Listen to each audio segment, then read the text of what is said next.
preseason I think has been good so far. We're still working our way into being fully fit. Had a couple good performances early on against Otero and Salt Lake Community College, and then kind of had a little bit of a wake-up call on the road to Air Force. But I think that's kind of good, get us refocused, especially with 2 big games coming up this week in week 1. Playing 2 really strong programs. Lone Star's a strong conference, just like the RMAC, and we got a point to prove when we go down there. So. Ethan, a veteran of the squad, a lot of success, especially the last couple of years for the team and also individually. What kind of mindset do you go into your final season here? I mean, I'm excited to play another season, grateful that I get the opportunity. We're looking to accomplish even more than we did last year, so personally I'm hungry, team's hungry, we're ready to accomplish what we set out to accomplish. Colton, how have you kind of helped integrate some of the new guys, a lot of new transfers coming in? Depth to an already talented team? There's a lot of new guys. We're really getting to know them so far, and it's really important, at least for the veterans of the team, to actually talk to them during trainings and help them learn the system, because that is one of the most important pieces of how we play.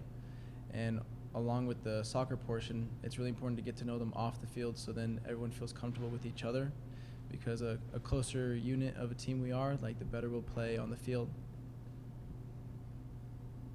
The girls talked about, they feel like they left a little bit out there last year and some unfinished business, and I'm guessing you guys kind of feel the same way. It's like, we know we can push the limit just a little bit farther. Is that kind of, for the veterans coming in, is that kind of the feeling, and trying to teach the new guys that these are the expectations? Yeah, I mean, we accomplished a lot last year, but there were still some games that we wanted to be playing in, and letting the younger guys know that just because we won last year just a conference championship doesn't mean it's going to happen again, or even by the time they're here, that we still need to work hard and hopefully get to the national championship game in the end. We had a great season, but there's always things to tweak and fix. We didn't win the conference for last season, but we did win the RMAC, and we obviously, our goals for the national championship as well. So there's always things that we can improve and get better on. That's what we set out to do this preseason, so that we can take care of business this season.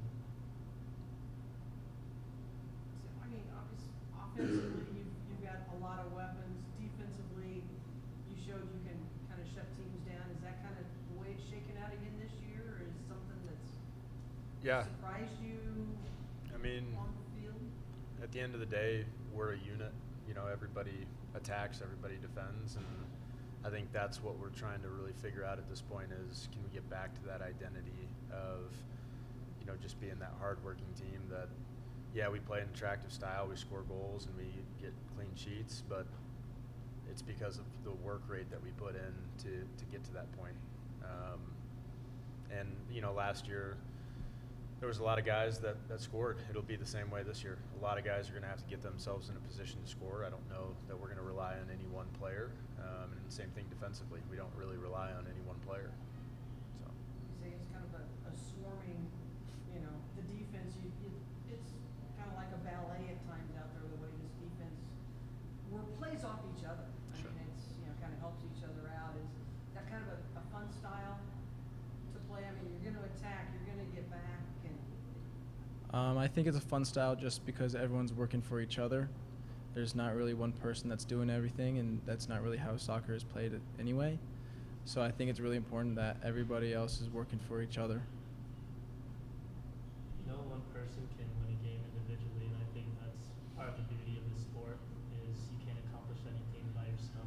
So when we're all working for each other, and when some guy slips up, we have 2, 3, 4, 5 guys there to help him out, and then we're just back to business and defending well and defending as a unit. So that's what's kind of great about this team.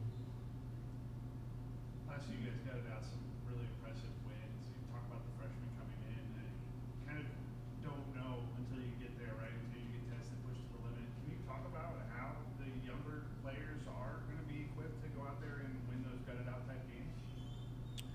Yeah, hopefully not this year.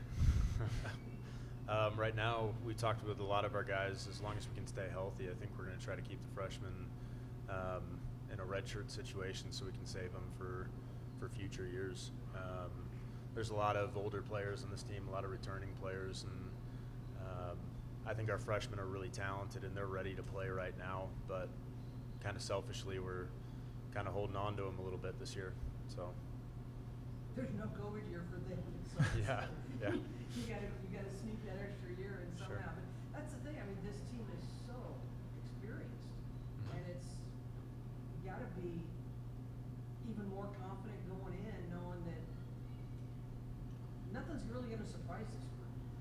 Sure, but at the same time, it's easy to get to the top. It's a lot harder to stay at the top. So these guys still got their work cut out for them. Coach, you mentioned opening up the season against an LSC team.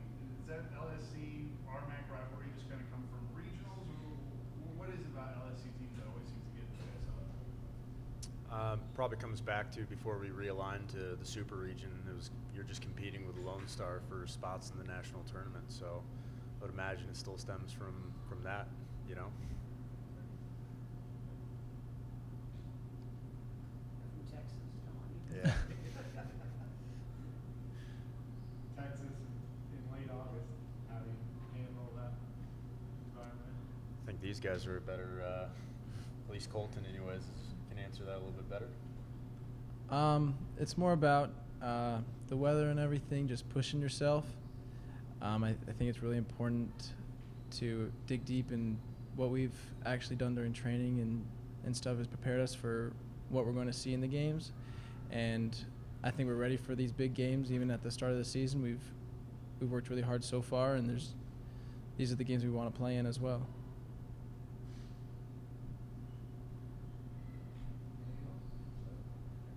Question of the week, kind of in honor of the school starting back up.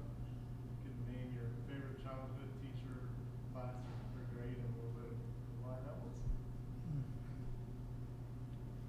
For me, Mrs. Schultz, she was my high school psychology teacher. Just an interesting class, and I think the teacher has the ability to make a class that much more interesting, and she was kind of that perfect balance between an interesting subject and an interesting person. Made me really enjoy psychology. Mine was from elementary school, probably Mrs. Bandura. She just had a passion for teaching and making me want to learn, and I think I've brought that into who I am today, which is really important for me. You're asking me to think back a long ways here. So actually my favorite class in high school was Spanish. So I had the same teacher for like 2 or 3 years just because I kept taking the advanced placement courses, but for the life of me I can't remember his name. So. Do you mind if I ask a follow-up on the question of the week? You mentioned psychology, like I was talking about the gutted out ways. Can you talk about how psychology plays a role in your game? I mean, it's such a mental game. I think it's really interesting. For me, I'm taking a social psychology class this year, and it's just how people interact with each other in a team environment. It's just every interaction you have, there's so much psychology behind it, and you can really just apply it to any part of your life. So it's really interesting to me, the stuff I learned in class and who I can see in the field. But yeah, it's just being mentally sharp from right when you get in a session till the end. Even when your body's tired, just giving out, you can still be mentally there and